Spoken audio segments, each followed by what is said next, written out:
You told me, we heard about that the Vedas say that don't make any images of the God. Yeah. Whoever worships anything which has been created throws himself in darkness, right? The difference between Bhagwan and Allah is that Allah says that if you worship anyone apart from me, I will punish you forever and ever, and I will not spare you of this sin. But nowhere in Hinduism's books would you see that Bhagwan is saying that if you worship anything apart from me, you will be put in Narak, which is the Hindi word for hell, forever and ever. Now why I'm saying that to you is, the concept of God in Islam, Christianity and Judaism is the same, in which he feels bad if anyone worships anything else apart from him. But the concept of the other side of the religions, which is Hinduism, Buddhism, or those sides, the concept of God there, I think, is more, the God of those religions is more large-hearted, because he doesn't say to you that I'm going to put you in hell if you don't worship me. Although I understand that it is wrong to worship idols, it is wrong to worship created things. But I do feel that because that, I somehow feel that, you know, Kulhu Allahu Ahad, Allahu Samad, Lam Yalid wa Lam Yulad. Basically, God, there is nothing like him, right? So why in the Quran or the Bible or the Jews' scripture, we are attributing a human feeling to God that, let us say, my father gives me everything, he gives me all the money, and I give that money to the poor people, right? Now one day, if I forget my father, yeah, so my father will feel bad. But this is a human nature. God is more large-hearted than that. Even if I don't worship him, he should have no problems. You know, he should not put me to hell, because that's egoistic. Egoism is a part of human nature, not of God, is what I feel, according to my understanding. rules. Brother Rahul is an old friend of mine, mashallah. Whenever I come to Dubai, no question answer session goes without him asking a question. He's following me since many years. When I came in 2005, and I came last year, and yesterday night, we had a good session for a couple of hours. And though he didn't mention his name, he's Rahul, mashallah. And we pray that may Allah guide him. Inshallah, may Allah give hidayah. And he asked very good questions. Always difficult questions, very good questions. I like it. It's a challenge for me. He asked me new question. I like challenges. And always I say he asked a good question. This is one of my last questions, sir. One of my last question before you accept Islam. One of my last questions. Before you accept Islam. Clarify this. It just struck me. Actually, He told me he will not accept Islam in public, so I don't know problem. No, it's okay. Will you clarify me on this? I'll clarify with you, and I won't ask you to accept Islam in public. We have done that yesterday. So Islam is a glorious religion, and it's given me a lot of peace, and I can say many good things about it, but please clarify. And you told, I'll clarify. You told me you have spent more time studying Islam than what you spend time in getting your degree of engineering. It is right. That's right. And I enjoy it more. Therefore, I enjoy your questions also. The brother asked a very good question, very attacking, very tricky, difficult question, that he understands that all the religions, Christianity, Islam, Hinduism, say there's no God except one God, don't make images, don't make idols. But Islam goes a step further. He will forgive any other sin except the sin of shirk. Surah Nisa chapter 4 verse 48, Surah Nisa chapter 4 verse 116. But in Hinduism, nowhere does it say that if you do shirk, Allah will not forgive you. Before I ask you a question about large-heartedness, nowhere does the Quran say that if you commit a murder, Allah will not forgive you. Brother, nowhere does the Quran say that if you commit murder, Allah will not forgive you. Does it mean that I will go and commit murder? Brother. Repeat again, sorry? Nowhere does the Quran say that if you commit murder, though it is the second largest sin in Islam, in the major sins, number 2 is committing murder of an innocent human being. Yes. After shirk is murder. Though the Quran says in Surah Ma'idah chapter 5 verse 32, that if anyone kills any innocent human being, unless it be for murder or for creating corruption in the land, it is as though you have killed the whole of humanity. But nowhere does the Quran say that if you commit murder, Allah will not forgive you. Allah will never forgive you. Does it mean that I will go and commit murder? No. Yeah, enough. Same way, when the Vedas don't mention that if you don't do shirk, Allah will not forgive you, you should not do shirk. I understand. Very good. You are understanding person. I'll come to the large-hearted one afterwards. I haven't answered your full question. I've only answered the first part of your first question. I'll come to your large-heartedness afterwards. Yeah, I mean. I'll come to it. That's fine. Yeah. But I like, cutting down the questions so that you understand better. Yes. Or if you understand, the other people also should understand.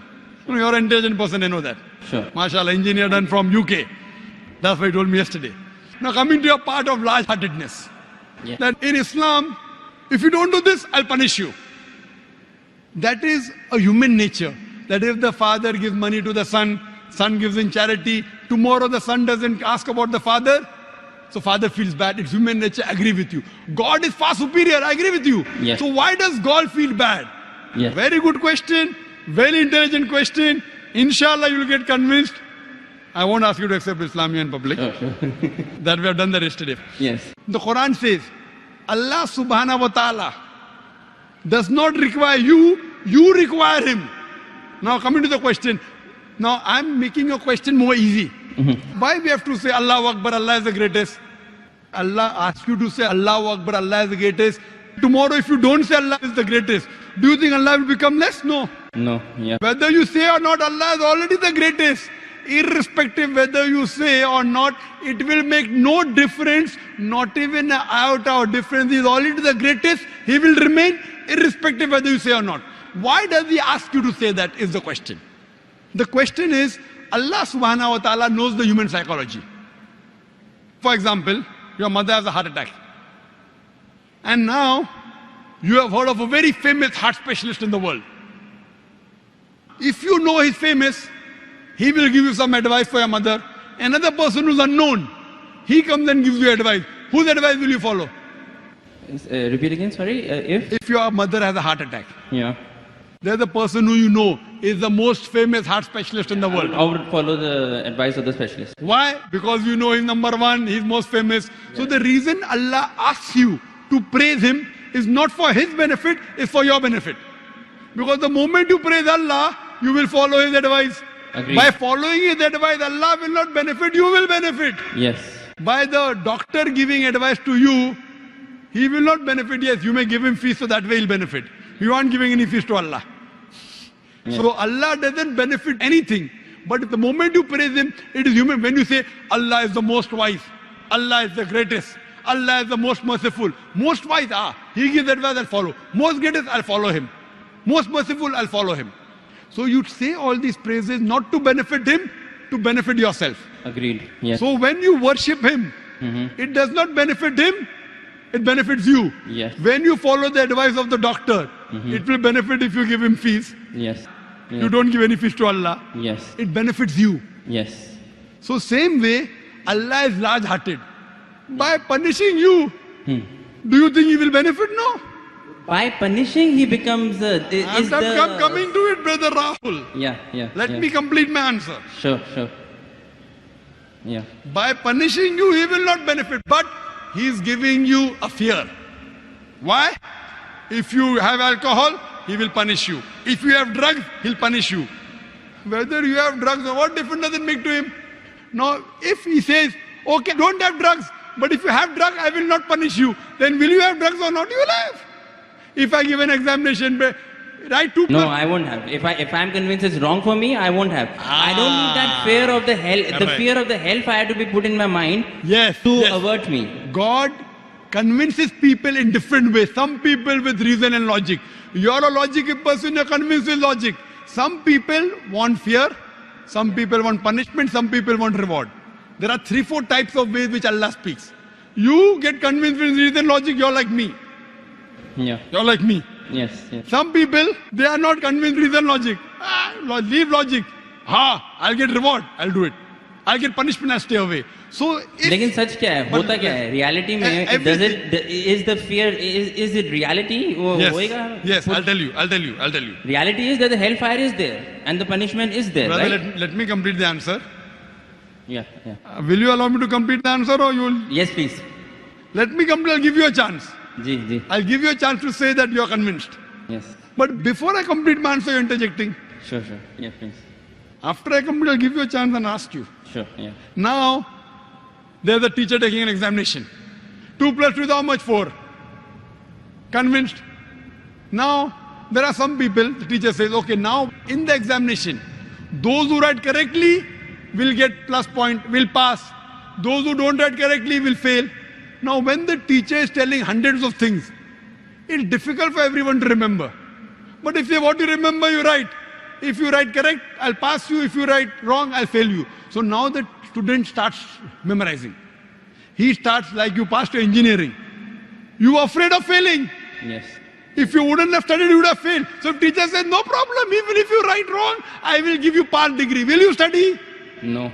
Though you're logical, Yeah. you understand Boyle's law, you understand trigonometry, you understand chemistry, but to remember, you have to stay awake, you have to slog. Teacher says, no problem, you understood? You write in the examination, right or wrong, 2 plus 2 is 3, I will pass you. Will you study? Well, it depends. I won't, but probably someone who is more sensible I am would asking study you. to learn some knowledge. Correct. If the teacher says, now your aim is to get the degree, Yeah. once you understand, if you fail, you won't get the degree. Yeah. So here Almighty God speaks logically. Some people logically it doesn't make a difference whether hellfire is there or heaven is there. Other people, you do it, you get a reward. Like when you speak to your child, sometimes you speak logically, sometimes you say, I'll give you a chocolate. Yes. Sometimes, ek lafa marunga. Yeah. I will give you one slap. Yeah. So this is what God knows, the psychology of the human being. He's our creator. Sometimes logic, sometimes reasoning, sometimes reward, sometimes punishment. But once he says he has to follow, he can't lie. Once he says, he has to follow. So he's trying to convince you, suppose your son. Yeah. I know you're not married. Yeah. I know you're not married. Inshallah, one day when you get married, and if your son, Yes. and your son, inshallah, I'll marry a Muslim, inshallah. Yes. Inshallah. So your son, when you have a son, Yeah. 5 years old, he wants to jump from 10th floor. You say, my son, don't jump, you'll die. I want to jump. You will die. No problem, I want to jump. One slap you will give him, right or wrong? Yes. You will tell him, I'll slap you. Yes. Yet if he wants to jump, you will slap him. A Yes. father is cruel to be kind. Is your intention to hurt him? No. Your intention is to hurt him little so that he prevents from the bigger hurt. Yes. So here if he says, no, I'm only acting. Maybe for little time you will think, I'll punish you and you don't punish him. But if he wants to jump, you will not wait till he jumps. You will give him one tight slap. The same way God here, he tells you this is good, this is bad, this is reward, this is punishment. And once he says something, he's honest. In Islam, God is the most kind. He wants the human being to improve. The other God, okay, no problem. Even if you write wrong, I'll pass you. What kind of a teacher is this? Suppose tomorrow, there's a student studying with you. He writes wrong answers. You slog. You stay awake in the night. This person plays hooky, enjoys, writes everything wrong. And the teacher says, both get first class first. Will you be happy with the teacher? No. Why? You are a very unkind person. Very cruel. Unkind, not a good human being. I am wrong. Because you believe in justice. So besides God being kind and merciful, He's also just. Imagine someone rapes your sister, rapes your mother. God says, no problem. I'll forgive. On the day of judgment, won't you tell God? Why No, did you not that's punish okay. him? No, that's okay. I'm talking about Wait, God wait. being egoistic on his own He's self. not egoistic at all. No, but he's saying It if you makes- do shirk, then I will put you in hellfire forever and ever. I'm not saying that he should not punish wrong deeds. But he is putting on his own self that if you associate partners with me, along with worshipping me, if you worship someone else, even then I will not forgive you. That's the right thing. That's Because egoism. If the doctor says, Yes. if suppose the heart specialist tells your mother, see, this is a good thing, have only this medicine, nothing else. Someone else says, okay, have this medicine also. So that heart specialist tells you, if you mix it with something else, the mother will die. So will you listen to somebody else or not? Will you listen or not? Heart specialist saying, don't have anything else except this sorbitrate. Keep it below your tongue. Yes. Now another doctor comes, I'm a very good doctor. You don't know him also. I will listen to heart specialist. Correct. Yes. Heart specialist specialized, but God is a bigger heart specialist. So heart specialist you want to follow. You don't want to follow your creator who's created your heart. What No, kind no, of no, a... no, sir, sir. Wait. Let me complete. Yes. Let me complete. Yes. So you, being logical, Yeah. when you want to follow the heart specialist, when the heart specialist tell you, don't listen to anyone else because they have told you the total truth, that heart specialist can be wrong because he's a human being. Almighty God, when he says, do not worship anyone else besides me, he knows that if you think somebody else is also the greatest, and if you follow something wrong, it will harm you. God does not want to see to it that his creations are harmed. He is going out of the way to give you an ultimate warning. Other sins, maybe I will forgive. That is one type of murder, is one type of sin, very wrong, second largest. But one, if you worship somebody else, you can do anything. You can start murdering, you can start having drugs, you can start raping. It's too dangerous. This is the guidance. It is complete. Because he is the creator, he knows no one else is the creator. Now someone else tries to behave like a creator when God knows no one else can create you. It is very dangerous. That's the reason he says that following advice, worshipping anyone, obeying anyone as the creator, not obeying normally. Normally you want to obey a father, no problem. Obey a mother, no problem. Going against the commandments of Almighty God. Worshipping somebody That is else. what I'm trying to find out. Is that the right God who is saying that if you associated partners with me, I will never forgive this sin? You are taking, it's a catch-22. I am questioning whether a God who thinks like that, is that the correct God? Correct God. You are saying he is the correct God, hence Why? he knows. Why? Yeah. I have checked up with science. This Quran passes Yeah. the test. When I put science to your Hindu scriptures, it fails. Yeah. When I put science to Bible, it fails. So even if I agree with you with my earlier question, maybe this is ambiguous, fine. 80% is proved to be 100% correct. 20% is ambiguous. Inshallah, logically, even this will be right. If I have to put that way.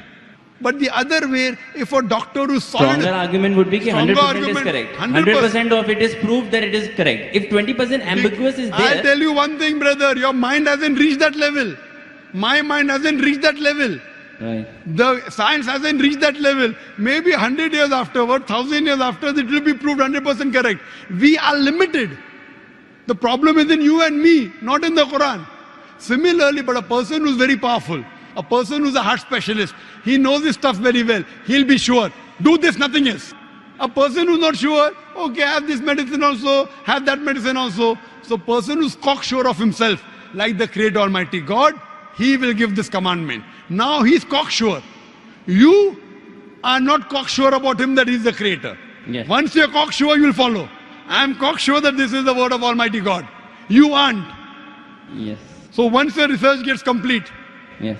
you know very well that the other scriptures don't pass the test. Yes. I challenge you to get any scripture that you know of which is even close to the Quran. No, this is the strongest scripture that that's so, for sure. So when you know, Yeah. I can't ask you to accept because you know we spoke yesterday. Right, okay. But when you know it is the thing, then the ego is in you, not in Almighty God. The ego No, is I in don't have you. ego. I don't have ego. And I pray to I Almighty told you God. all the ones I have read, this is the strongest. I Yeah? pray to Almighty God. You know, because I love you, Rahul. Yes, I love you too. I love you. That's the reason I pray to Almighty God to give hidayah. You don't have to proclaim. You asked me yesterday, do I have to proclaim? I said, no, you don't have to proclaim. Yeah. So I think that you are a person who submit your will to God, and may God guide you, and may you get a good submitting Muslim life partner. Thank you. Thank you.